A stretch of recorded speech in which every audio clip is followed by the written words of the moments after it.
ملک کے بیشتر حصوں میں شدید گرمی کے بعد موسم بدلنے لگا۔ گجرات میں موسلادھار بارش سے مکان کی چھت گرنے سے 1.5 سالہ بچہ جاں بحق اور اس کی 3 سالہ بہن زخمی ہو گئے۔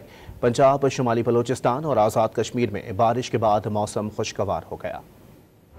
پنجاب کے شہر گجرات میں موسلادھار بارش سے مکان کی چھت گر گئی۔ ملبے تلے دب کر 1.5 سالہ بچہ جاں بحق اور اس کی 3 سالہ بہن زخمی ہو گئی۔ لاہور، وزیر آباد، گوجرانوالا اور ننکانہ صاحب سمیت پنجاب کے مختلف شہروں میں موسلادھار بارش کے بعد نشیبی علاقے اور سڑکیں زیر آب آ گئیں۔ ملتان کے گردنواں اور خانیوال کے علاقوں، کبیروالا، میاں چنو اور جہانیہ میں موسلادھار بارش سے نشیبی علاقے زیر آب آ گئے۔ خانیوال میں برسات کا پانی گھروں میں داخل ہو گیا۔ پی ڈی ایم اے کے مطابق جہلم میں 54 ملی میٹر، سیالکوٹ میں 47، حافظ آباد میں 40 اور شیخوپورہ میں 19 ملی میٹر بارش ریکارڈ کی گئی۔ پی ڈی ایم اے نے بارشیں 20 جولائی تک جاری رہنے کی پیشگوئی کی ہے۔ بارشوں کے پیش نظر پی ڈی ایم اے نے پنجاب بھر کے ڈپٹی کمشنرز کو الرٹ رہنے کی ہدایت کی ہے۔ صوبائی دارالحکومت پشاور میں گزشتہ رات کی بارش کے بعد سڑکوں پر پانی جمع ہے۔ پشاور پریس کلب کی بیسمنٹ میں بارش کا پانی جمع ہو گیا۔ مردان اور خیبر میں بھی تیز آندھی کے ساتھ بارش سے موسم خوشگوار ہو گیا۔ محکمہ موسمیات نے پشاور اور بعض دیگر علاقوں میں آج شام یا رات میں بارش کا امکان ظاہر کیا ہے۔